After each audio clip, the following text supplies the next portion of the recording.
El nuevo académico leerá su discurso de ingreso que versará sobre el estado actual del derecho penal y la política criminal española. Tiene la palabra. Con la venia del señor presidente. Excelentísimo señor presidente, excelentísimos señores académicos, señoras y señores, amigos todos. Ante todo, constituye para mí un honor comparecer hoy ante esta Real Corporación a la que tengo el honor de incorporarme como académico de número electo.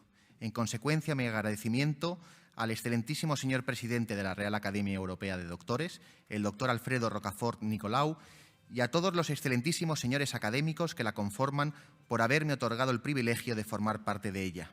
En este momento y con carácter protagonista, es justo y necesario manifestar mi gratitud al excelentísimo señor académico doctor Fermín Morales Prats, tanto por apoyar inicialmente mi candidatura a esta distinguida academia y en cuya representación hoy pronunciará el discurso de contestación, como por su magisterio y sobre todo su tiempo. Sin mi maestro, este acto de ingreso no sería posible y tampoco otras muchas de las que le debo eterno agradecimiento. Gratitud también a Miguel Durán Campos y Miguel Ángel Durán Muñoz, porque han sido expresión de generosidad desde el primer día que me acogieron en su despacho Durán y Durán Abogados. Muchas gracias también a Javier Borrego Borrego, fuente inagotable de fineza jurídica, por sus lecciones de Derecho. Y dejo para el final, aunque son principio, a mi familia, especialmente a mi madre, Celsa Vives de Arpe, porque aunque de manera heterodoxa, con su esfuerzo y dedicación a mi educación, ha hecho de mí una persona fuerte en tiempos de cólera. Y a mi mujer, Karen Santarrufina, por su amor, paciencia y comprensión, en ella encuentro la paz en un mundo convulso. Concluyo aquí los agradecimientos y procedo a dar lectura al discurso de recepción como académico de número de esta Real Corporación. Nos recordaba Bettiol en su clásica obra El problema penal que el derecho penal es una filosofía en tanto que es algo más que un conjunto de reglas y principios que disciplinan los delitos y las penas. Y ello es obvio porque aun en la forma más primaria que se conciba, a toda agrupación de personas le interesa la existencia de un catálogo de conductas prohibidas y el castigo asociado a su transgresión.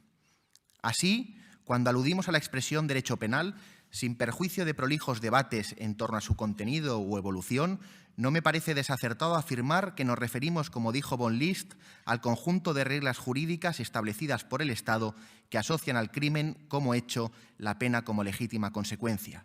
Definición que de suyo implica la necesaria preocupación del derecho penal por el sustrato social desde el que emerge y, consiguientemente, la búsqueda de su fundamento y validez, pues es obvio que ese conjunto de reglas se establece conforme una realidad social determinada y no por mera generación espontánea. La política y el derecho penal no son realidades o segmentos del conocimiento ajenos el uno al otro, sino que se atraen en cuanto descansan inevitablemente en el propio hombre, de forma tal que la primera inspira al segundo, pues la política es la filosofía de los asuntos del hombre. Por tanto, la fenomenología del derecho penal difícilmente podrá ser concebida desde postulados no antropocentristas y sin su vinculación con la filosofía de la acción humana. De esta manera, si el derecho normativamente comprendido se concibe como el conjunto de reglas que ordenan nuestra coexistencia, el derecho penal vigente en una democracia es esencialmente el reflejo de la respuesta punitiva que los ciudadanos desde su convicción política reclaman. Se comprende entonces que el objeto del derecho penal se asocia con la protección de los valores elementales de la sociedad con la finalidad de alcanzar un cierto grado de concordia entre todos los sujetos. De cuanto acabamos de decir, resulta obvio que cuando utilizamos la expresión derecho penal, en ella gravitan una pluralidad de significados acorde al prisma desde que se analice. Y si bien todas las teselas convergen y forman un mosaico, su distinción es relevante precisamente en orden al problema del derecho penal como filosofía y, por tanto, a las filosofías del derecho penal. Si coincidimos con que castigo y pena son los dos elementos esenciales para comprender lo que es el derecho penal, rápidamente se colige que otorgar protagonismo a uno u otro de estos elementos, en tanto que suponen una distinta faceta del problema penal, supone que bajo la expresión derecho penal se encuentran dos formas de categorizar o comprender el significante. El primer momento, indefectiblemente, lo encontramos a la hora de determinar qué conductas son constitutivas de castigo. En consecuencia, el derecho penal, desde un enfoque estrictamente positivo u objetivo, es el conjunto de normas penales que definen el delito. El segundo momento viene asociado a la propia estructura de la norma penal en tanto que proposición hipotética, y ello nos transporta inmediatamente a la perspectiva de la consecuencia jurídica, es decir, del efecto derivado de la verificación del supuesto de hecho previsto en la proposición hipotética que constituye toda norma penal al definir un delito. Por tanto, si nos situamos en el plano de la reacción a un determinado acontecimiento de la realidad, nos transportamos ante una dimensión subjetiva del derecho penal. Y esta dimensión subjetiva del derecho penal, también llamada jus puniendi, es el derecho a castigar. Sin embargo, hallar la razón por la que una persona en representación del Estado puede imponerle un castigo a otra es una cuestión controvertida. Desde un punto de vista mundano, a nadie se le escapa que para coexistir de una forma mínimamente pacífica debe existir un sujeto que pueda imponer castigos a aquellas personas que se separan de las normas impuestas y que determinan el marco de convivencia. Es por ello por lo que existe hoy un consenso en el que solo el Estado debe ostentar la legitimidad para tener la potestad de castigar, pero advirtiendo, como dijo Hans Schulz, que la pena no es un problema metafísico ni una realización moral, sino una amarga necesidad en una comunidad de seres imperfectos como son las personas. Por tanto, rápidamente se colige que es en el campo de lo metapositivo, de lo que está más allá de la letra de la ley penal, donde afloran las cuestiones del fundamento jurídico de la norma penal, los fines del poder penal y el origen y la naturaleza del crimen. Resulta obvio que la política criminal, por su propia definición, comporta la creación, gestión y aplicación de un heterogéneo grupo de medidas cuya finalidad es combatir la criminalidad. Así lo vemos, por ejemplo, en que esas medidas pueden ir desde la creación de nuevos delitos hasta la adopción de medidas educativas y sociales. Sin embargo, el principal riesgo de la política criminal, como ya apuntaron los profesores Hassemer y Muñoz Conde, es que sus protagonistas, es decir, los políticos, la conviertan en una política criminal electoralista que, con el fin de satisfacer las demandas del electorado, prometa soluciones a los problemas de la criminalidad y su control que no sean factibles o incluso puedan ser contraproducentes. No nos detendremos demasiado en esta cuestión dada su obviedad, pero el mejor ejemplo lo encontramos con la rigurosidad punitiva. El aumento de las penas satisface a las masas, su disminución no. Imaginemos un partido político que defendiera disminuir las penas mínimas en los delitos contra la libertad sexual. Automáticamente la popularidad de ese partido político disminuiría. Cuanto acabo de decir, en definitiva, significa que muchas de las decisiones político-criminales suponen buscar el equilibrio entre justicia, utilidad, viabilidad y popularidad. Pero partamos de un axioma, al menos hoy vigente: el crimen es inevitable mientras haya libertad.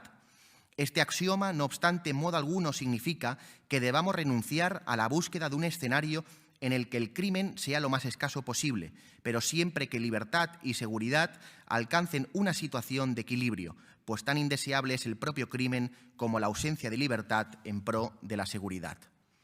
Admitido que el crimen cero no existe y, por tanto, que en toda sociedad se cometerán crímenes, sí que conviene reflexionar sobre el segundo gran eje del derecho penal: las penas, pues es evidente que éstas forman parte de la política criminal en tanto que son la legítima reacción al crimen. La primera pregunta que surge ante esto es clara: ¿qué tipo de pena debe atribuirse a un crimen? Ante semejante pregunta el debate es infinito, pero tampoco debemos alarmarnos, pues el derecho penal ha estado en crisis desde siempre. Hasta la más unánime y pacífica de las teorías puede cambiar.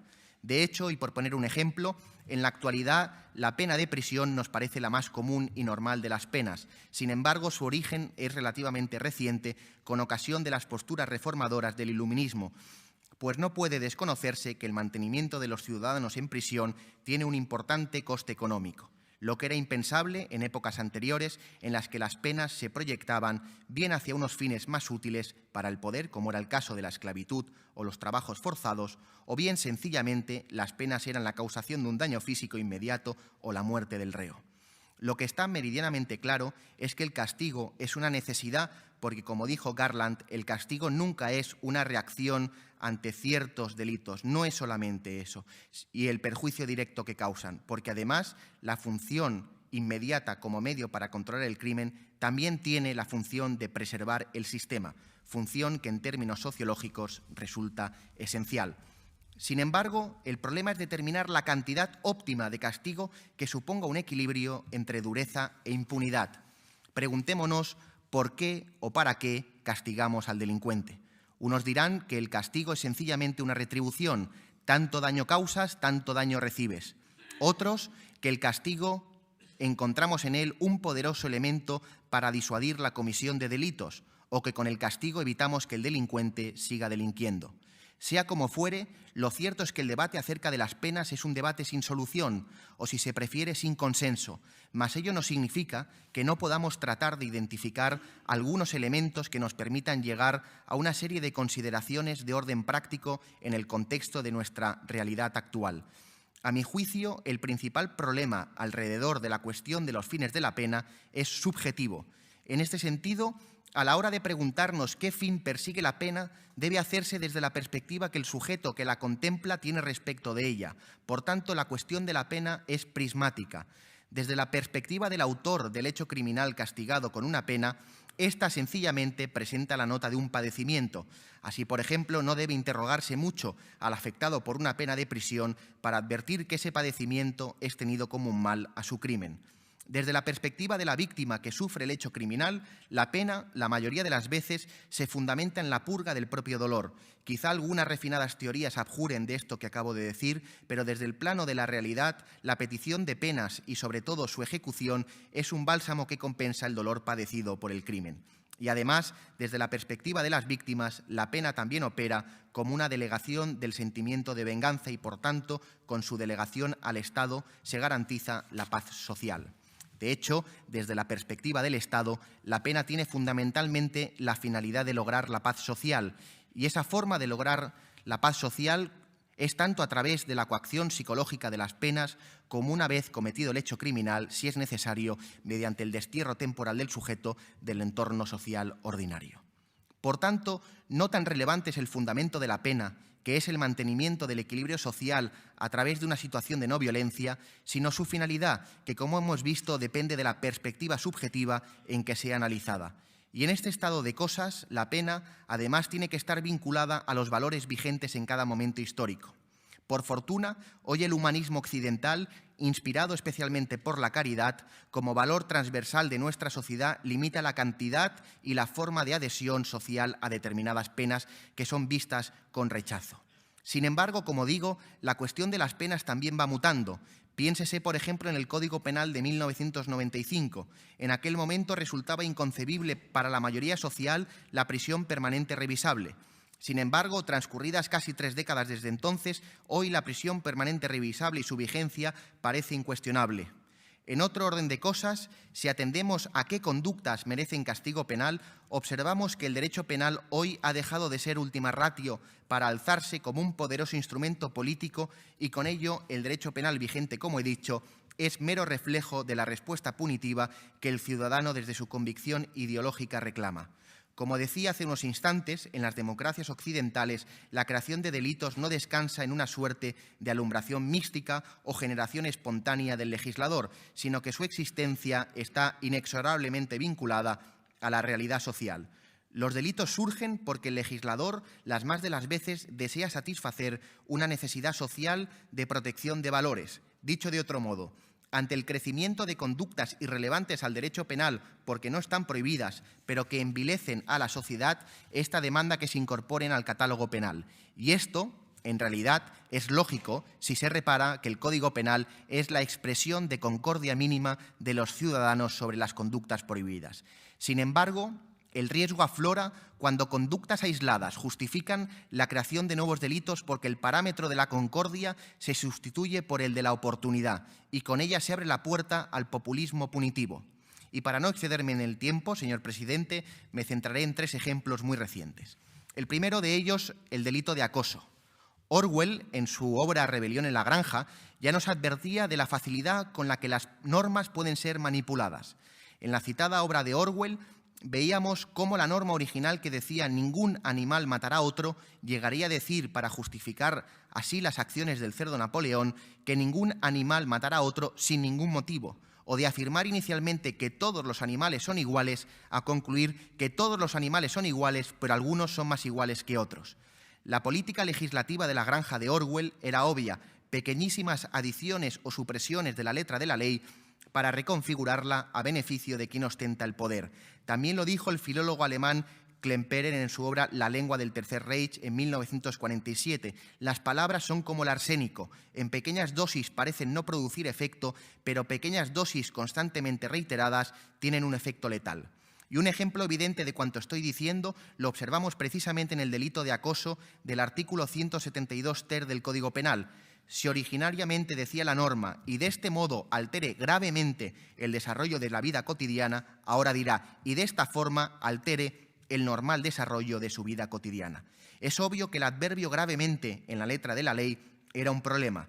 Y era un problema no tanto por las víctimas, que realmente importan bastante poco al legislador, sino porque no han faltado en estos escasos 7 años de vigencia del artículo 172 ter hasta la reforma de 2022 los titulares de prensa con absoluciones de algunos acusados que no llegaban a afectar gravemente la vida de las víctimas, convenientemente sazonados esos titulares con cuestiones de políticas de género. Y todo esto hizo que el legislador haya hecho esa reforma quirúrgica casi imperceptible, pero que lo ha cambiado todo. Si ya de por sí teníamos un precepto difícilmente compatible con la taxatividad que exige el principio de legalidad, ahora con la supresión del adverbio gravemente estamos ante un tipo penal más abierto y difícil de perfilar sus contornos punitivos que se expanden enormemente. El segundo de los ejemplos es el de los delitos sexuales. El pasado 7 de octubre de 2022, hace 5 meses, entró en vigor la Ley Orgánica 10/2022 de Garantía Integral de la Libertad Sexual, popularmente conocida como la Ley del solo sí es sí, cuya finalidad, desde el punto de vista penal, fue la supresión de la distinción entre agresión y abuso sexual, considerándose agresiones sexuales todas aquellas conductas que atentan contra la libertad sexual sin el consentimiento de la otra persona. Y ello, en síntesis, se decía, para dotar de mayor protección a las víctimas que sufren ese tipo de conductas, pues parece ser que había una sensación de impunidad por parte de algunos sectores políticos de este país. Hasta la reforma operada por la Ley Orgánica 10/2022, una agresión sexual consistía en un ataque con violencia o intimidación contra la libertad sexual y un abuso sexual, un atentado contra la libertad sexual sin violencia o intimidación y sin consentimiento. La diferencia básicamente entre la agresión y el abuso sexual era la forma comisiva, en el primer caso bajo violencia o intimidación y en el segundo sin consentimiento. Ahora, con la nueva ley, todo ataque contra la libertad es una agresión sexual.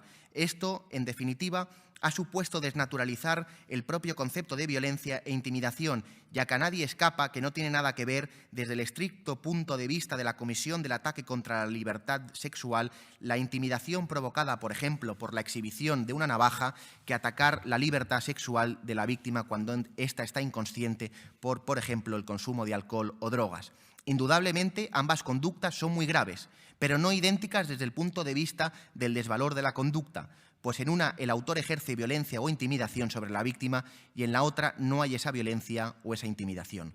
Y esta distinción entre agresión y abuso suponía que las penas de uno u otro delito eran distintas hasta la Ley Orgánica 10/2022. Sin embargo, con la fusión de ambos delitos, el legislador ha asumido una rebaja punitiva. Y no me voy a detener en esto, pues todos los días estamos leyendo en prensa sobre esta cuestión. Sin embargo, a mi modo de ver, el problema no es que esta ley haya rebajado las penas, sino que sus efectos han sido contrarios a lo que el legislador comunicó a la sociedad.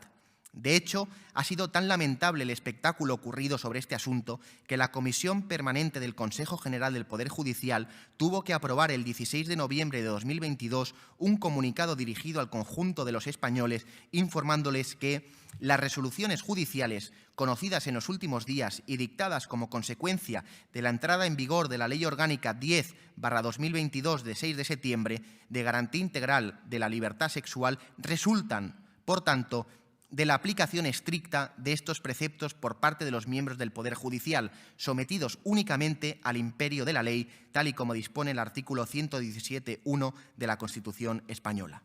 Estamos ante una reforma penal simbólica, puras etiquetas para con el simbolismo contentar a algunos grupos sociales. Lo he dicho ya, La política criminal es hoy una importante herramienta al servicio de los partidos políticos, pero sin duda la mayor falsedad de esta ley consiste en afirmar que las cosas hayan cambiado en materia de consentimiento. Absolutamente nada ha cambiado. Los jueces y magistrados siguen juzgando estos delitos desde el punto de vista de la prueba del consentimiento. Sí es sí y no es no. En fin, una ley penal más que puede arrojarse al contenedor del populismo punitivo, pero no sin advertir que esta ley y todo lo que alrededor de ella ha gravitado ha llevado al populismo punitivo a una nueva dimensión cuyo elemento más relevante es el de la mediocridad del legislador, tanto en su aspecto técnico como político. Estamos ante un legislador que en estos últimos años ha tratado el Código Penal con vocación pirómana, pues con cada una de sus reformas ha conseguido incendiar y enfrentar a la opinión pública y cuyo resultado es un desalentador páramo en el que la confianza del ciudadano en la razón de ser de las normas penales tardará mucho en volver a germinar. El tercero de los ejemplos es el de la reforma de la malversación de caudales públicos, que ha sido un peaje a ninguna parte. No me voy a detener ahora en razones técnicas porque considero que la reforma es positiva, pues el nuevo modelo no deja de ser una vuelta al del Código Penal de 1973 y cuya estela siguió el Código Penal de la Democracia hasta 2015, pero creo que el contexto y la forma de la reforma no ha sido la adecuada. El problema de esta reforma es que cualquier ciudadano que haya vivido la realidad política de nuestro país sabe que la explicación de que la reforma ha sido simplemente una vuelta al modelo anterior de 2015 no es más que una mascarada para camuflar lo que realmente es, una concesión política y, por tanto, una reforma del Código Penal ad hoc. La verdadera razón, y aquí el problema que afecta a la credibilidad de nuestro sistema penal, fue acoger por parte del Gobierno una reforma que satisficiera a algunos sectores políticos del independentismo catalán. Huyo, por razones obvias, de opinar sobre quién tiene razón política, pero no puedo mirar para otro lado y no denunciar que es intolerable que las reformas del Código Penal tengan denominación de origen o sirvan para abonar peajes políticos. Pero sin duda, lo más grave de todo, y no sé si es por puro desconocimiento del legislador o porque han actuado en un indeseable juego de trileros, es que esta reforma no va a tener ninguna utilidad para los hechos como los del juicio a los políticos independentistas, porque se legisló sin tener en consideración la jurisprudencia de la Sala Segunda del Tribunal Supremo. Por eso he dicho que esta reforma ha sido un peaje a ninguna parte. El Código Penal ha perdido legitimidad para nada. Y concluyo ya, señor presidente. Dijo Quevedo en la glosa de Utopía de Tomás Moro, utopía, voz griega cuyo significado es no hay tal lugar. En efecto, creo que cualquier modelo utópico es sencillamente un arcano inalcanzable al hombre, no hay tal lugar. Sin embargo, la serena reflexión me lleva a la determinación de querer luchar para vencer ese inicial desaliento y así alcanzar un templado idealismo ante un derecho penal en tiempos de cólera. Ir contracorriente no es tarea sencilla ni políticamente conveniente. Lo sencillo es acomodarse a la cultura en la que vivimos inmersos. Este no es mi caso, o al menos así lo creo. Por esta razón, y si bien no soy digno custodio del derecho penal iluminista, sí que me siento capacitado para superar toda esa resistencia inicial y alzar la voz en su defensa. Y lo hago aquí y ahora, en esta Real Corporación, para que el derecho penal de los grandes principios, de la prudencia y moderación punitiva, no quede en el olvido de esos libros relegados al polvo ceniciento de una vieja estantería. La obligación de todos nosotros es que no crezca la sombra, sino que perviva la palabra que nos conduce a la verdad y a la concordia, aun a sabiendas de que la sociedad actual sufre de esa conciencia volátil, de ese errar incierto del aquí y ahora, que la lleva a vivir contra la verdad. Lo he expresado anteriormente, hoy el derecho penal ha dejado de ser última ratio para alzarse como un poderoso instrumento político y con ello el Código Penal vigente es mero reflejo de la respuesta punitiva que el ciudadano en clave de eficacia punitiva reclama. A todos los que nos hemos formado en las bases del derecho penal iluminista nos aguarda un imperativo categórico, el que indica que no caben concesiones ante la eficacia punitiva. Es la lucha por el respeto por el Estado social y democrático de derecho, que propugna como valores superiores de su ordenamiento jurídico la libertad, la justicia, la igualdad y el pluralismo político. Es una lucha por acabar con la incertidumbre, la inseguridad y la desprotección de unas leyes penales que fluyen al sentir de unas elecciones generales. Es una lucha que desgarra e intimida porque supone enfrentarse al poder, pero de la que no se saldrá indemne desde la plácida y estéril equidistancia. Es una lucha que ha de librar la razón, porque solo ella es capaz de generar paz y de inducir a la reconciliación y la concordia. Concluyo, pues, este discurso con sincero agradecimiento hacia todos ustedes y con el compromiso inquebrantable de cumplir con mis obligaciones de académico y honrar a esta corporación. He dicho. Muchas gracias.